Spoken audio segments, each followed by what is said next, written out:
नमस्कार मित्रों, जैसा कि हम लोग दीनदयाल उपाध्याय गोरखपुर विश्वविद्यालय के अंतर्गत जो पाठ्यक्रम चलाए जाते हैं उनसे संबंधित वीडियो हम लोग देख रहे हैं, प्रश्नों को हल कर रहे हैं। आइए आज हम लोग बीए थर्ड सेमेस्टर जो इन टर्म की परीक्षा होनी है उससे संबंधित इतिहास विषय के पाठ्यक्रम और उससे संबंधित महत्वपूर्ण प्रश्नों को देखेंगे। यदि आप चैनल पर नए हैं तो चैनल को लाइक, शेयर और सब्सक्राइब करना न भूलें। तो आइए बिना देर किए शुरू करते हैं। हम लोग बीए थर्ड सेमेस्टर को देखेंगे, BA third semester history subject को, जिसका फर्स्ट पेपर है, जिसका कोड है HIS 201 और यह पेपर का नाम है हिस्ट्री ऑफ मॉडर्न इंडिया 1757 ईस्वी से 1857 ईस्वी। यानी कि हमें फर्स्ट पेपर में जिसका कोड 201 HIS 201 है, पेपर का नाम हिस्ट्री ऑफ मॉडर्न इंडिया है, 1757 से 1857 ईस्वी तक का सिलेबस हमें कमांड करना है। तो इसमें जो पहला है वह प्रश्न आपसे बनेगा, कैसे देख लें। सिलेबस में पूरा कमांड करने का प्रयास किया हूं और ये भी प्रयास किया हूं कि एक ही वीडियो में आपका जो फर्स्ट पेपर है वो कमांड हो जाए, और जिन जिन बिंदुओं को मैं टच किया हूं उन बिंदुओं से आप अपने पाठ्य पुस्तक से भी प्रश्नों को तैयार कर लेंगे। तो पहला प्रश्न बनेगा, भारत में यूरोपीय कंपनियों के आगमन के क्रम से प्रश्न बनेंगे।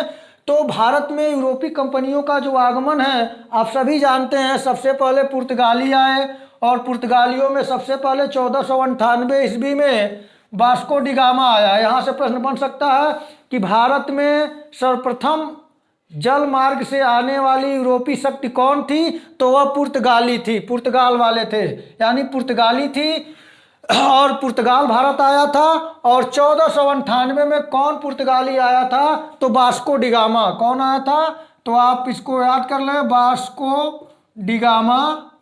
और यदि यह प्रश्न बने कि वास्को डी गामा किसके सहयोग से भारत आया, तो यदि पुर्तगाल का, तो पुर्तगाल का जो राजा था हेनरी डियाज, उसके सहयोग से उसने प्रोत्साहित किया था। और यहाँ पे जो भारत में आने के लिए रास्ते में उससे एक गुजराती व्यापारी था जिसका नाम था अब्दुल मजीद, उसकी सहायता से आया। तो यहाँ से प्रश्न बन सकता है। और अगला प्रश्न है, मान लीजिए दूसरे जो भारत में आने वाले यूरोपीय थे वो डच थे।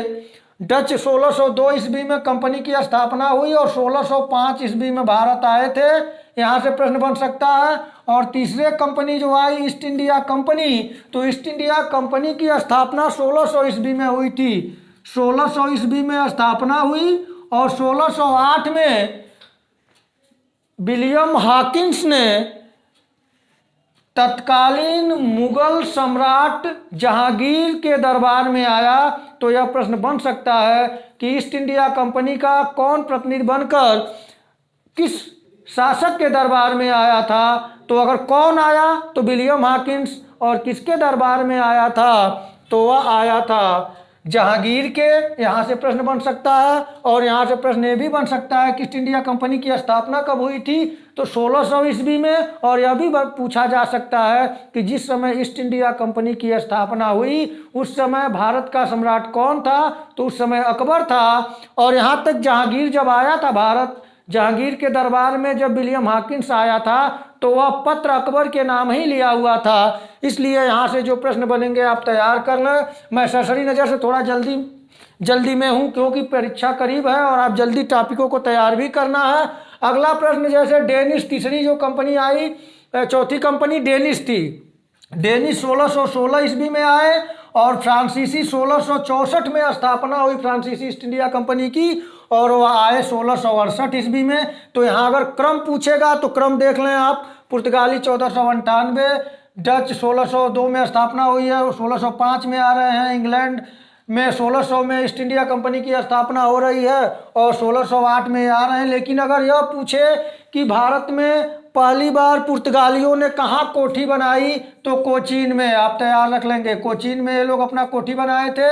और डचेस कहाँ बनाए थे, तो मसूलीपट्टनम में बनाए थे। और इंग्लैंड वाले कहाँ बनाए थे, तो ये सूरत में बनाए थे 1613 ईस्वी में। आगे प्रश्न बनाया हूँ उसको देख लें आप। और आगे प्रश्न है, भारत में प्रथम पुर्तगाली वायसराय कौन था? तो भारत में प्रथम पुर्तगाली वायसराय जो था फ्रांसिस्को डी अल्मीडा था, जो 1505 से 1509 ईस्वी तक भारत में रहा। वह पुर्तगाली कंपनी का नाम था Estado the India. Estado the India का वायसराय था और उसने हिंद महासागर में ब्लू वाटर पॉलिसी, जिसे शांत जल की नीति कहते हैं, शांत जल की नीति, वह हिंद महासागर पर अपना पूरा कमांड बनाया रखा कि कोई भी भारतीय सीमा में जल मार्ग से और कोई अगर यूरोपीय शक्ति आती है तो सबसे पहले उसे इससे निपटना होगा पुर्तगालियों से। इसलिए उसने साल्तनत जल की नीति यानी कि ब्लू वाटर पॉलिसी चलाया। अगर यह प्रश्न पूछे कि पुर्तगालियों ने भारत में शांति व्यवस्था रखने के लिए समुद्र पर एक अधिकार करने के लिए कौन व्यवस्था चलाया, तो वह थी ब्लू वाटर पॉलिसी, हिंदी में शांत जल नीति कहेंगे। और किस वायसराय ने चलाया था, तो वह पुर्तगाली प्रथम वायसराय था फ्रांसिस्को डी अल्मीडा। अगला प्रश्न है, भारत में पुर्तगाली साम्राज्य का वास्तविक संस्थापक कौन था? भारत में पुर्तगाली साम्राज्य का वास्तविक संस्थापक यदि पूछेगा तो वह था Alfonso de Albuquerque. Alfonso de Albuquerque यह वास्तविक संस्थापक था, तो आप इसे तैयार कर लें। अगला प्रश्न है, किसने पुर्तगाल की राजधानी गोवा को बनाया? यहाँ एक प्रश्न और बनता है कि गोवा को बीजापुर के सुल्तान से जीतने का जो कार्य किया था वह किया था अल्फांसो डी अल्बुकर्क ने। उसने गोवा को बीजापुर से जीता, लेकिन गोवा को राजधानी किसने बनाया? तो नीनो डी कुन्हा ने बनाया। इसे आप तैयार कर लें। अगला प्रश्न है, भारत में किसने कार्टेज आर्मेडा काफिला प्रणाली चलाई? तो भारत में कार्टेज आर्मेडा प्रणाली पुर्तगालियों ने चलाया। और यह कार्टेज आर्मेडा प्रणाली क्या थी? तो कार्टेज आर्मेडा प्रणाली जो थी वह एक तरह से परमिट की तरह था। जो भारत से व्यापार करेगा हिंद महासागर के माध्यम से, उसे पुर्तगालियों के दफ्तर में अपना नामांकन कराना होता था और परमिट वो जारी करता था, तभी वह व्यापार करने में सहयोग करते थे। नहीं तो वह अन्य यूरोपीय शक्तियों के जो जहाज आती थी उसको लूट लेते थे और नाम लगाते थे कि समुद्री लुटेरों ने लूट लिया है।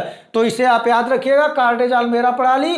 अगला प्रश्न है, भारत में डचों ने अपनी व्यापारिक कोठी सर्वप्रथम कहाँ बनाई, स्थापित किया? तो 1605 में मछलीपट्टनम में। कभी कभी मछलीपट्टनम दे देता है तो आप कंफ्यूज मत होइएगा, मछलीपट्टनम, मछलीपट्टनम या मसूलीपट्टनम, कुछ भी पूछे, डचों का केंद्र था मसूलीपट्टनम में। यदि यह पूछे कि मछलीपट्टनम कहाँ है इस समय, भारत के किस प्रांत में पड़ता है, तो आंध्र प्रदेश में पड़ता है। अगला प्रश्न है, अंग्रेजी ईस्ट इंडिया कंपनी, मैं या इसी लिख दिया हूँ, ईस्ट इंडिया कंपनी का प्रथम व्यापारिक कोठी सर्वप्रथम कहाँ स्थापित किया गया?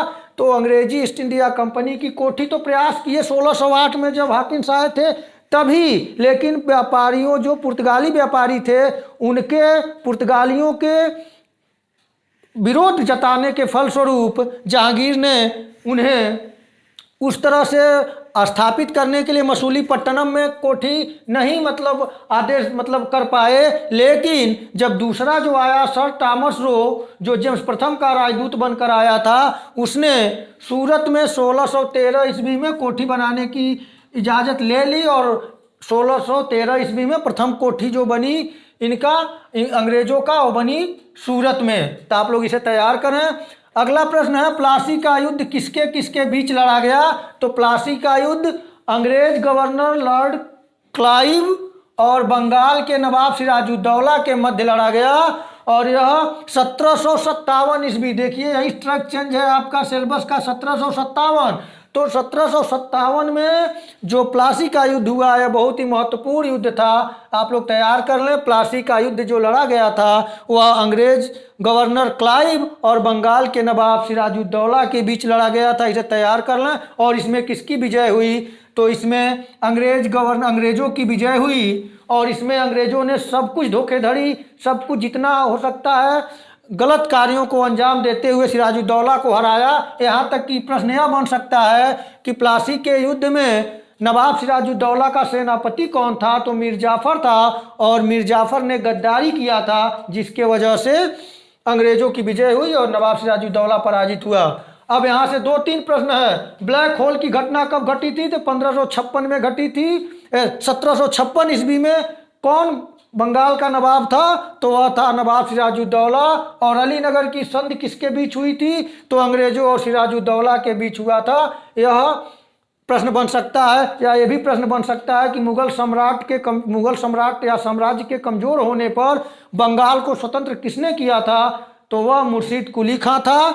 अगला प्रश्न है, बक्सर का युद्ध किसके किसके मध्य लड़ा गया? तो बक्सर का युद्ध अंग्रेजों, मीर कासिम, शुजाउद्दौला, शाह आलम द्वितीय के मध्य लड़ा गया। और बक्सर का युद्ध कब लड़ा गया? तो बक्सर का युद्ध जो लड़ा गया था वो 1764 ईस्वी में लड़ा गया था। बक्सर का युद्ध बहुत ही महत्वपूर्ण युद्ध था, क्योंकि बक्सर के युद्ध में सबसे बड़ी बात यह थी कि एक तरफ अंग्रेज थे तो दूसरी तरफ तत्कालीन बंगाल का नवाब मीर कासिम था और अवध का नवाब शुजाउद्दौला था और भारत का तत्कालीन सम्राट शाह आलम द्वितीय था। इन तीनों ने मिलकर मीर कासिम, शुजाउद्दौला और शाह आलम एक तरफ हुए और दूसरे तरफ जो थे वे अंग्रेज थे। लेकिन यहाँ पर यह विधि का विडंबना ही है कि यह तीनों शक्तियाँ मिलकर अंग्रेजों का सामना नहीं कर पाए और पराजित हो गए। तो यहाँ से आप तैयार करेंगे कि बक्सर के युद्ध के बाद एक संधि होती है जिसे कहते हैं इलाहाबाद की संधि 1765 में। और 1765 ईस्वी में तत्कालीन जो मुगल सम्राट था शाह आलम द्वितीय, यह अंग्रेजों का पेंशनर होने वाला पहला सम्राट था, इसलिए इसे तैयार रखें। यहाँ से प्रश्न बनेगा। अगला प्रश्न है, प्रथम कर्नाटक युद्ध किसके किसके बीच लड़ा गया? तो प्रथम कर्नाटक युद्ध जो था वह अंग्रेजों और फ्रांसीसियों के मध्य लड़ा गया। अब देखिए, नाम है कर्नाटक युद्ध का, लड़ रहे हैं यूरोपीय शक्ति। क्यों? क्योंकि भारत में जो कर्नाटक प्रांत था इसमें उत्तराधिकार का युद्ध हो गया और उत्तराधिकार के युद्ध में एक तरफ से अंग्रेजों ने साथ दिया और दूसरे तरफ फ्रांसीसियों ने। तो ये कर्नाटक का युद्ध हुआ और यह लड़ा गया ऑस्ट्रिया के उत्तराधिकार युद्ध से।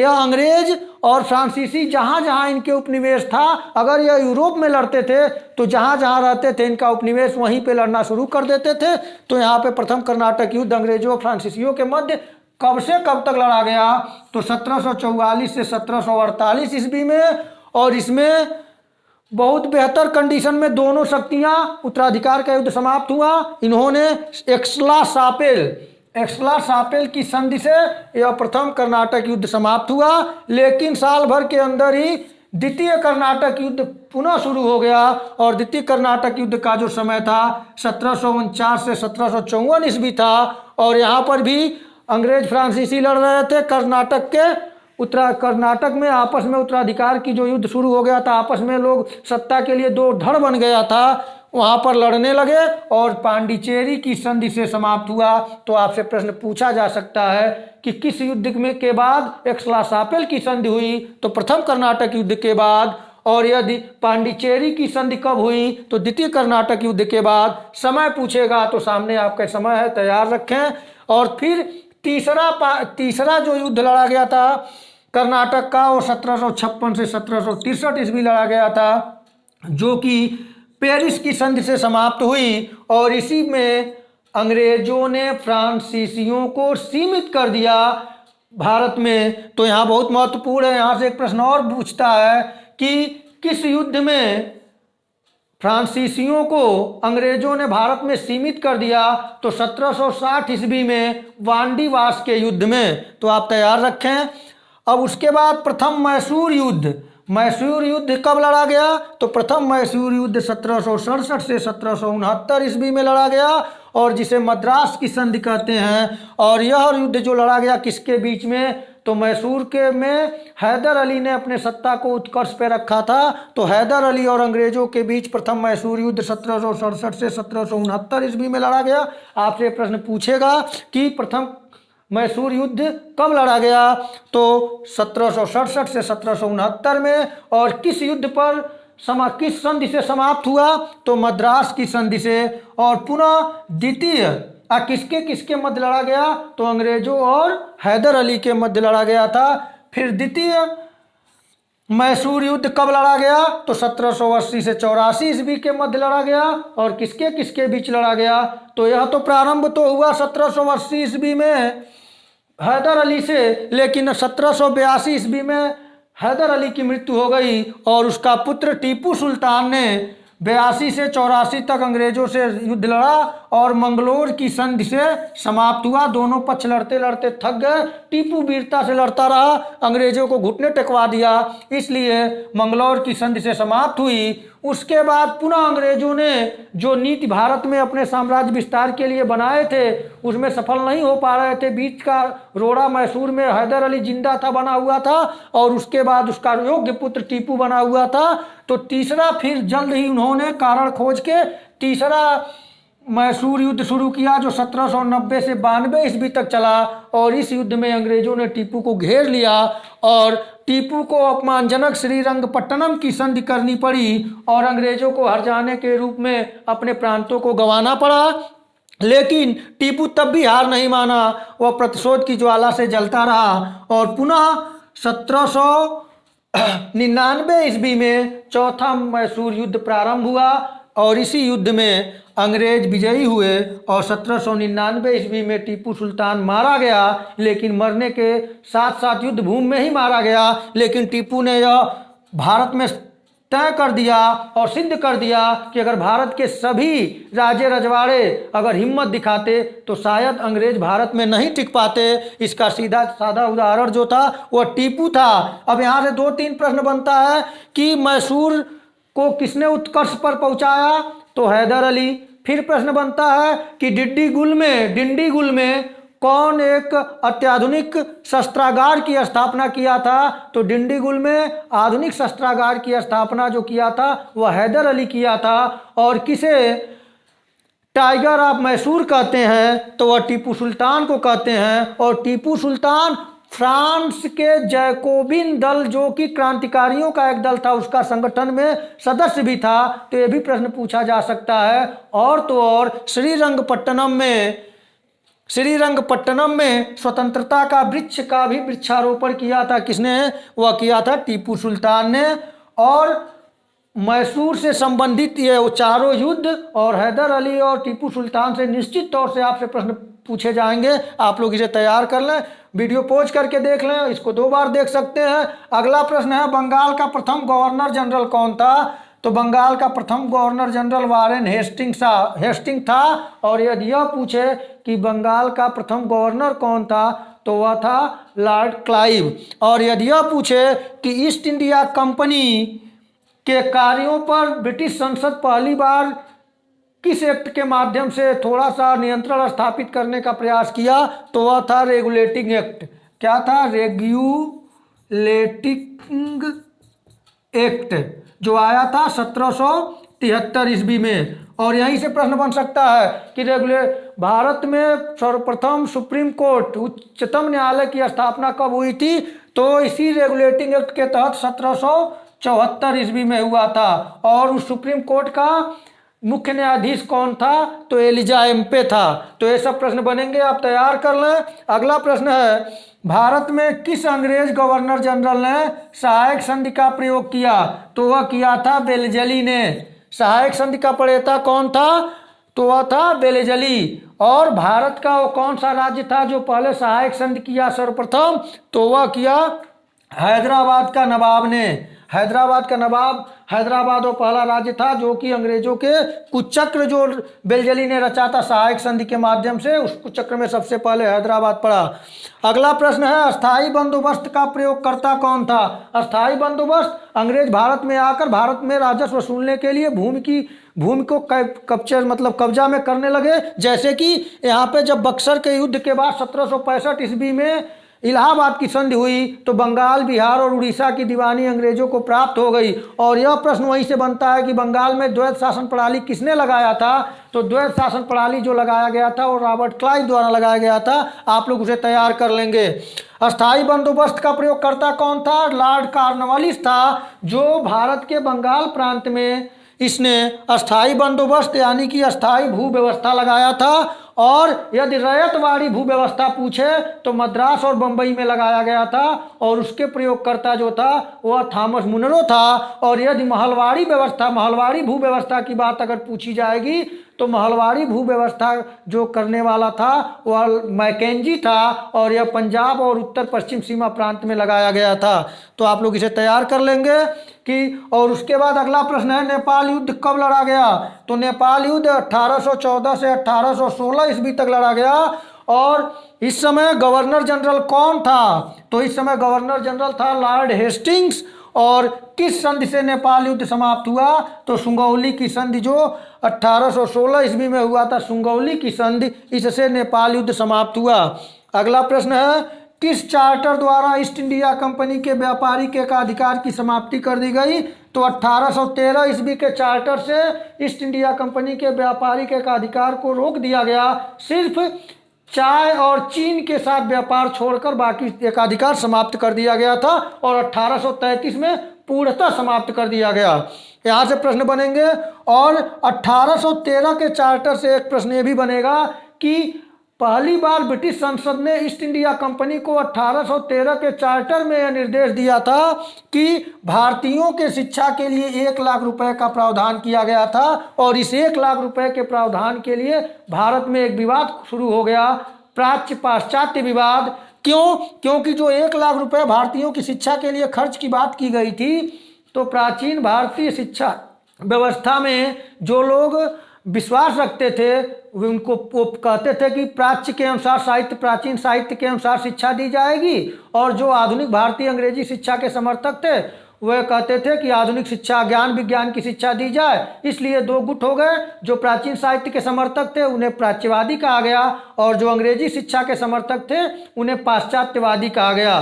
तो इस तरह से प्राच्य पाश्चात्य विवाद का जन्म कैसे हुआ? तो 1813 के चार्टर के द्वारा। और अगला प्रश्न है, भारत में अंग्रेजी शिक्षा का प्रारंभ कब से माना जाता है? तो 1835 ईस्वी के मैकाले मिनट के द्वारा, मैकाले घोषणा पत्र के द्वारा। लॉर्ड मैकाले 1833 में जो चार्टर एक्ट आया था उसके तहत भारत में विधि सदस्य बनकर आया था। ये भी प्रश्न बन सकता है कि लॉर्ड मैकाले भारत में किस रूप में आया था?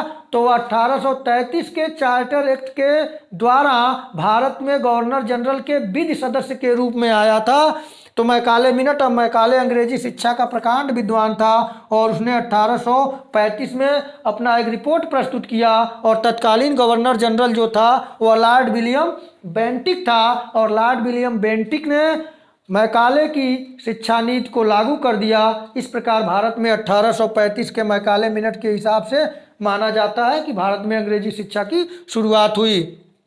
और वुड का घोषणा पत्र भारत कब आया था? तो वुड का घोषणा पत्र जो शिक्षा से संबंधित था, जिसे भारतीय शिक्षा का मैग्ना कार्टा भी कहा जाता है, महाधिकार पत्र भी कहा जाता है, वह वुड का घोषणा पत्र 1854 ईस्वी में आया था। और ये भी प्रश्न बन सकता है कि 1854 ईस्वी में वुड का घोषणा पत्र के तहत भारत में क्या व्यवस्था की गई? तो भारत में एक क्रमागत विद्यालयों की स्थापना की गई, जैसे प्राइमरी, जूनियर, माध्यमिक, उच्च माध्यमिक, उसके बाद विश्वविद्यालयी शिक्षा इस तरह से दी गई थी। और इसी के तहत भारत में किस घोषणा पत्र के द्वारा विश्वविद्यालयों की स्थापना की गई? तो वुड के घोषणा पत्र के द्वारा की गई। सर्वप्रथम स्त्री शिक्षा की बात कौन किया? तो वुड का घोषणा पत्र किया। और वुड के घोषणा पत्र के तहत भारत में बंबई, कलकत्ता और मद्रास अंग्रेजों के तीनों प्रेसिडेंसियों में विश्वविद्यालय स्थापना की बात की गई और स्थापित भी किया गया 1857 में।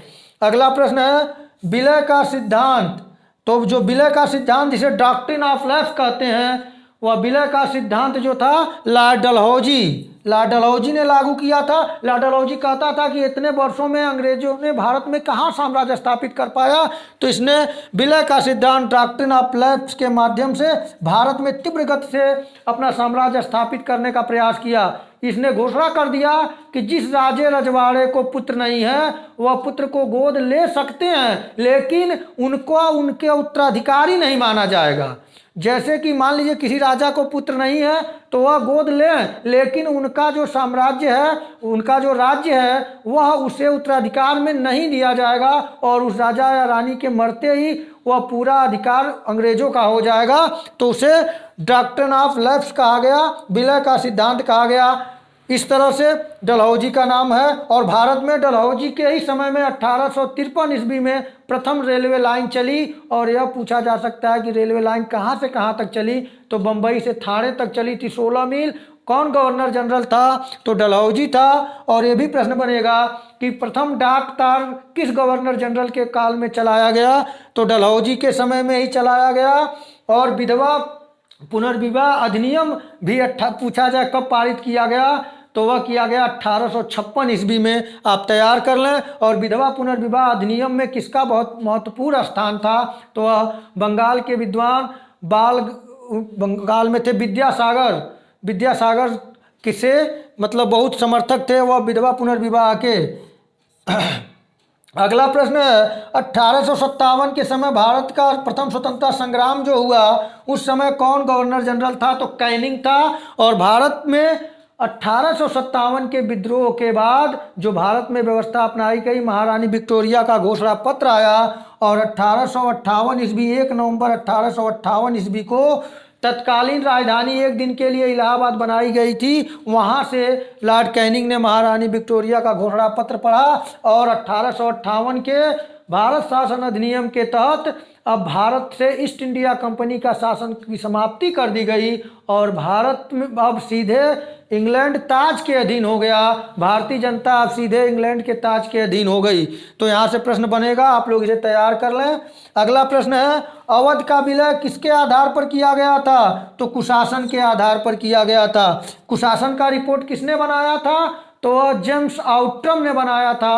और जेम्स आउट्रम ने अपना रिपोर्ट डलहौजी को सौंपा था। डलहौजी ने नज़र लगाए हुए था, उसने अवध का विलय कुशासन के आधार पर कर लिया। यदि यह पूछे विलय के सिद्धांत के अंतर्गत प्रथम किस राज्य को अंग्रेजों ने अपने कब्जे में लिया, तो वह था सतारा को लिए थे, इसलिए इसे तैयार कर लें। झांसी को भी इन्होंने व्यपगत के सिद्धांत, इसे व्यपगत का सिद्धांत, विलय का सिद्धांत और व्यपगत का सिद्धांत भी कहते हैं, यहाँ से लिया गया था। और यहाँ से अगला प्रश्न है पानीपत का तृतीय युद्ध, तो अहमद शाह अब्दाली और मराठों के बीच लड़ा गया था 1761 ईस्वी में। और 1761 में जो पानीपत का तृतीय युद्ध हुआ, यह कहीं न कहीं भारत में मराठों की जो एक उल्लास जगी थी कि हिंदू साम्राज्य की स्थापना करेंगे, वो टूट गई। और इससे अंग्रेजों का मनोबल बढ़ा। 1761 से लेकर आप देखते आ रहे हैं 1757 से लेकर किस प्रकार 1857 तक आते आते धीरे धीरे प्लासी, बक्सर, कर्नाटक, मैसूर, फिर आगे आने के बाद सहायक संधि के माध्यम से और जो बचा कुचा था वह विलय के सिद्धांत या डॉक्ट्रिन ऑफ लैप्स या व्यपगत के सिद्धांत से अंग्रेजों ने भारत में अपने साम्राज्य को स्थापित ही कर लिया। और 1858 के महारानी विक्टोरिया के घोषणा पत्र के द्वारा भारत को पूरी ईस्ट इंडिया कंपनी के शासन की समाप्ति कर दी गई। और भारत के लोग सीधे ब्रिटिश ताज के अधीन हो गए। अब बीच बीच में कुछ महत्वपूर्ण प्रश्न बचे हुए हैं, प्रयास करूंगा कि उसको आप इन बिंदुओं से देख लें। जैसे एक है 1773 का रेगुलेटिंग एक्ट, तो 1784 ईस्वी में पिट्स इंडिया एक्ट आया था, पिट्स इंडिया एक्ट।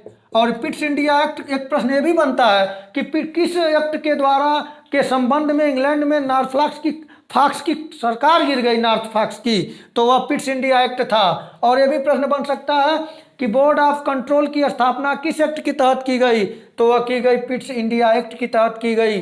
तो इस तरह से बिंदु कई छूट जाते हैं। मैं सारगर्भित तरीके से संक्षिप्त में मैं पूरा सिलेबस बताने का प्रयास किया कि यहाँ से प्रश्न बनेंगे, इन बिंदुओं को आप देख लीजिएगा। और यदि आपको इसके अलावा कुछ और अगर संदेह है, अगर डाउट होगा प्रथम प्रश्न पत्र के संबंधित HIS 201 से, तो आप कमेंट करेंगे। तो मैं परीक्षा आप लोगों का 6 तारीख को है, 6 जनवरी को मैं प्रयास करूंगा कि 60 वीडियो बना के जो इनके अलावा छूटे हुए प्रश्न थे उनको मैं प्रस्तुत करूंगा। तो आप लोग इसे तैयार कर लें। आप लोग स्क्रीनशॉट लेना हो तो ले लें, वैसे बहुत क्लियर तो नहीं आएगा लेकिन ले लें और वीडियो को देखें 1-2 बार पॉज करके।